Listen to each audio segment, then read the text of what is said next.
Potatoes Anna might just be the ultimate side dish. Crispy, buttery edges with a soft, velvety center. First, let's start with some prep. Sound good? Let's cook. I've got 5 large russet potatoes that weigh a total of 32 ounces, and it's totally fine if you're a little heavier or a little bit lighter. Now, you can do this with Yukon potatoes, but russets are going to be better due to their high starch content. It'll help hold our Potatoes Anna intact. All we want to do is simply peel them, and what I usually do is just keep them submerged in cold water so they don't discolor or turn brown.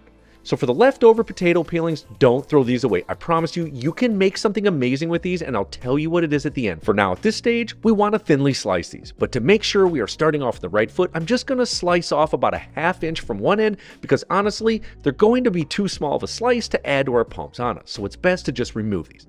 Add it to the peelings pile if you'd like. Now, when it comes to thinly slicing the potatoes, you can use a mandolin or utility or chef's knife, totally up to you. For me, however, and for ease and consistency's sake, the mandolin will always win. We want these to be very thin. Think like a slightly thicker potato chip. That's it. If you need to do some adjusting a few slices in, so be it. No big deal. You've got this. And yes, I know people are going to freak out about me not using a glove. I suppose after 30 years plus in professional kitchens, I've learned the hard way about when to stop, and for me, it comes whenever I start to feel a bit nervous, no matter how much is left. To me, it's not worth going any further. However, you feel free to take whatever precautions you need to feel safe. Let's just have a quick look. See how thin that is? Beautiful, my friends. And of course, just keep the slices submerged in the cold water container after each potato is sliced. This dish was created in the 19th century in Paris by Chef Adolphe Dugleret at the famous Parisian Café Anglais. That is a total mouthful.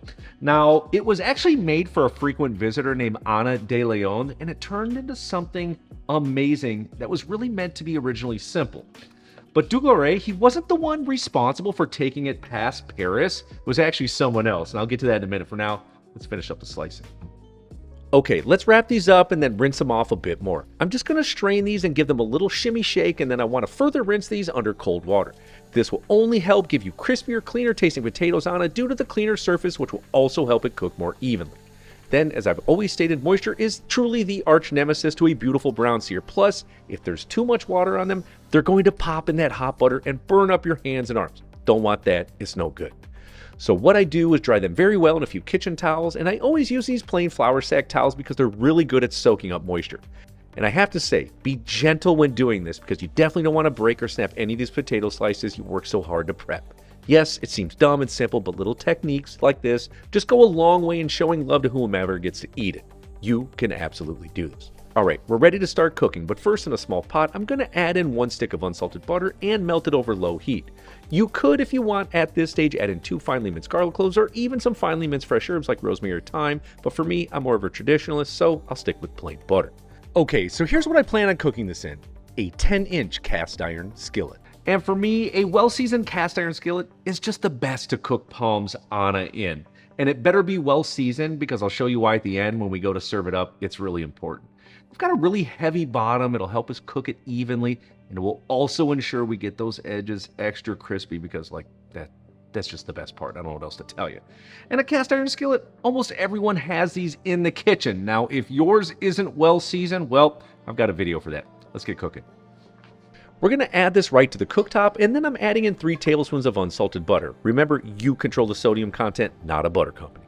Now, turn the heat to low-medium and wait for the butter to completely melt. Okay, so working from the inside to the outside of the pan, layer the sliced potatoes slightly overlapping them so that they sort of fan out across the pan.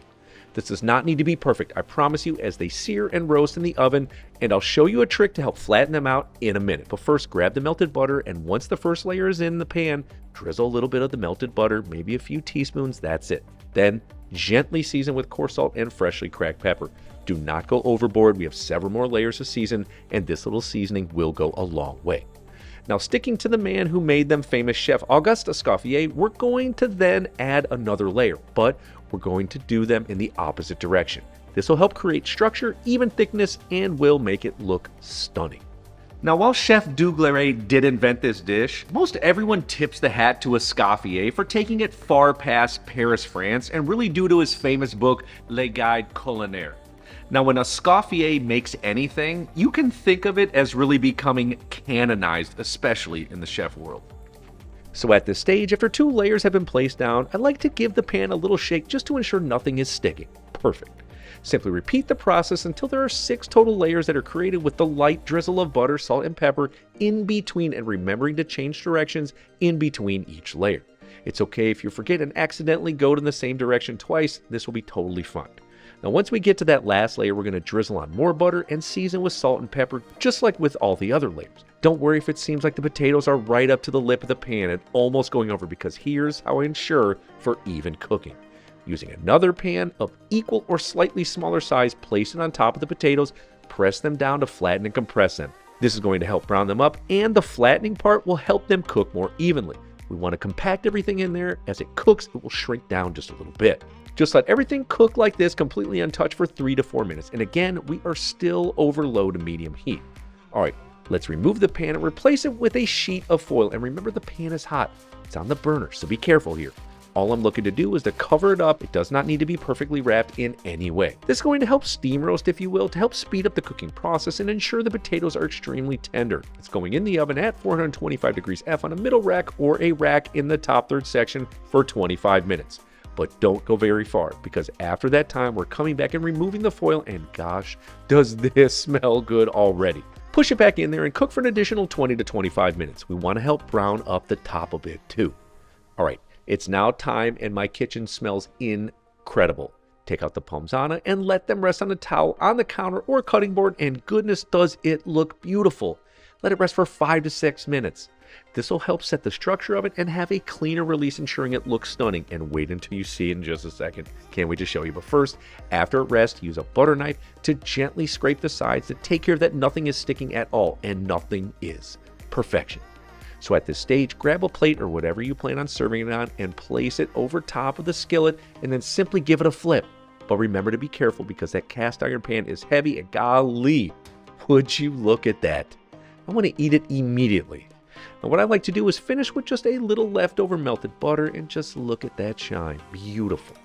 Then totally optional, but how about a garnish of thinly sliced fresh chives and thyme? It just sets it off right, my friends. And to make sure we weren't lying, let's have a look in the inside, and yeah, that's it right there. Let's eat. And you aren't going to believe what I do with those extra potato peelings, but you've got to be a member to see it. It's only $4.99 a month. I load you up with a bunch of exclusive content, and hey, it's a great way to support the channel. I'll see you over there. You're going to love it. Oh my gosh. The butter, the salt. It's crispy, it's tender, it is insane.